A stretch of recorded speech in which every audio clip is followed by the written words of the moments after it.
বিসমিল্লাহির রহমানির রহিম। আমি মোহাম্মদ নুরুল ইসলাম, বাংলাদেশ মিডিয়া থেকে আপনাদের সাথে রয়েছি। এখন আমরা আছি দুফাগুল এলাকায়।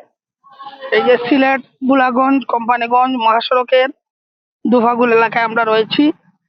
যে রাস্তাটি দেখতে পাচ্ছেন আপনারা, এটা হচ্ছে গিয়ে সিলেট বুলাগঞ্জ মহাসড়ক। এই মহাসড়কেই বিভিন্ন সময় রাত হলেই এই মহাসড়কটি ভয়ঙ্কর হয়ে পড়ে। এই ভয়ঙ্কর হয়ে পড়ে রাত হলেই এই সড়কটিতে বিভিন্ন ধরনের ঘটনা ঘটে থাকে। বিশেষ করে ডাকাতির ঘটনা অহরহ ঘটে যাচ্ছে। বহুদিন থেকে এই ডাকাতির ঘটনা সংঘটিত হয় বেশিরভাগ রাত হলেই। এই যে আপনাদেরকে সব মহাসড়কটি দেখাচ্ছি। সিলেট থেকে কোম্পানিগঞ্জ বুলাগঞ্জ যে রাস্তাটি, এই মহাসড়কটি আপনাদেরকে দেখাচ্ছি। আর এই ঘটনাস্থল গুলা বেশিরভাগ হচ্ছে গিয়া বনি, কাটাগাং, এই এলাকাতেই বেশিরভাগ এই ডাকাতির ঘটনা ঘটে। ডাকাতরা অনেক সময় বনি এলাকা এবং কাটাগাং এলাকার ডাকাতি করে। বেশিরভাগ তারা ইঞ্জিনের নৌকা দিয়েই পারাপার হয়। আরেকটি বিষয় হচ্ছে, বুলাগঞ্জ মহাসড়কটির দূরত্ব মাত্র 33 কিলোমিটার। স্বল্প দৈর্ঘ্যের এই মহাসড়কটি সিলেটের ব্যবসা বাণিজ্য ও পর্যটনের জন্য বেশ গুরুত্বপূর্ণ। বুলাগঞ্জ দিয়ে আমদানি পাথর, চুনা পাথর, কয়লা এই মহাসড়ক দিয়ে পরিবহন করা হয়। বিভিন্ন কোয়ারি বালু পাথর পরিবহন ব্যবহার হয় মহাসড়কটি। আর সাদা পাথর কিংবা যেতে হলে সাদা পাথর কিংবা উৎমাচড়া পর্যটন কেন্দ্রে ভ্রমণের এই মহাসড়ক দিয়েই যেতে হয়। এই মহাসড়কে এই ধরনের ঘটনা সংঘটিত হলে অনেক সময় এই যে বড় বড় ব্যবসায়ীরা বা পর্যটকরা আসা পরে তারা বিভিন্ন সময় এই ডাকাতির কবলে পড়েন। আমরা জানার চেষ্টা করব মহাসড়ক এলাকার এই স্থানীয় দুজনের সাথে।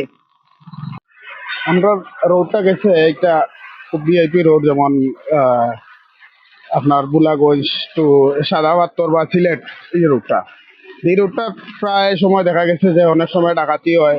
এই যে আপনার কাটাগাং ব্রিজ বা যে আপনার বন্নিত বা মালিছড়াও হয়।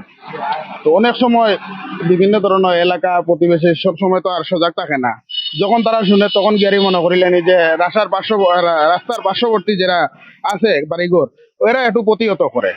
আর প্রশাসনিক দৃষ্টি আকর্ষণ করি ওখানটাও হইলাম যে তারা জন্য একটু শক্তভাবে কঠোর হয়ে যায়, যে মনে করিলেন ইটাটা প্রতিহত করা যাইব। কিন্তু ওই যে এলাকাবাসী যে মাঝে মধ্যে যে ইটাতে প্রতিহত করেন, ওই হিসাবে অনেকটা কম আছে আগের চাইতে। কিন্তু এখন খুব বর্তমানে যেগুলো হইতেছে কিন্তু ভয়াবহ হইতেছে। এই যে মনে করিলেন খাটিলায়, মারিলায়, সেদাইলায়, টাকা পয়সা নয় গিয়ে এটা লইয়া আসলে খুব আতঙ্কর মাঝে মানুষ। আমরা যে আত্মীয় স্বজন যারা আছে সন্ধ্যার পরে আইতে ভয় পায় এদিকে।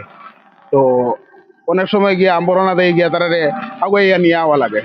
কারণ এটার লাগিয়া আমরা খুব আতঙ্কর মাঝে আছি। প্রশাসনের দৃষ্টি আকর্ষণ করিয়া ওখানটাও কইরাম বা সাংবাদিক ভাই সকল আপনারা কাছে কইরাম, এটা বেশি বেশি করি আপনারা করবা।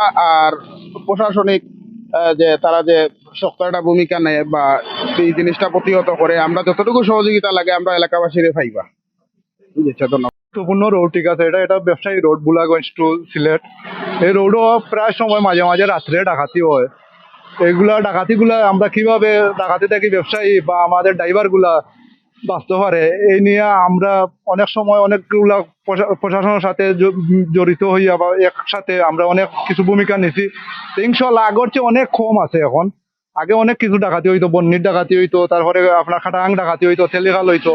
এখন আল্লাহ রহমতে অনেক ডাকাতি কমছে, একবারে কমে নাই, কিন্তু অনেক কিছু আছে, তুরা আছে। রাত্রে একটু সমস্যা হয়, আমরা গাড়ি ঘুরা ফাটাইলে ড্রাইভার অবজেকশন দেয়। এইগুলা নিয়ে আমরা বিশেষ করে প্রশাসনের কাছে আমরা বিনত একটা অনুরোধ থাকবো, এগুলা এই ভবিষ্যতে আর হইতো না।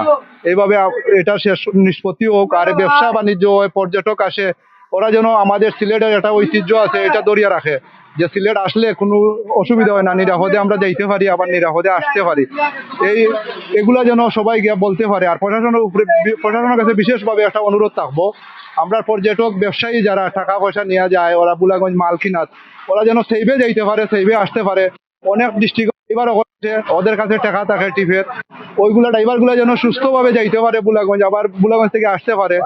এইটা আমরা এই বিশেষ করে এইটা আমাদের প্রশাসনের কাছে বিশেষভাবে অনুরোধ থাকবো। এতক্ষণ বাংলাদেশ মিডিয়ার সাথে থাকার জন্য আপনাদেরকে ধন্যবাদ জানাচ্ছি। দৈনিক বাংলাদেশ মিডিয়া, সত্যের সন্ধানে সারাক্ষণ।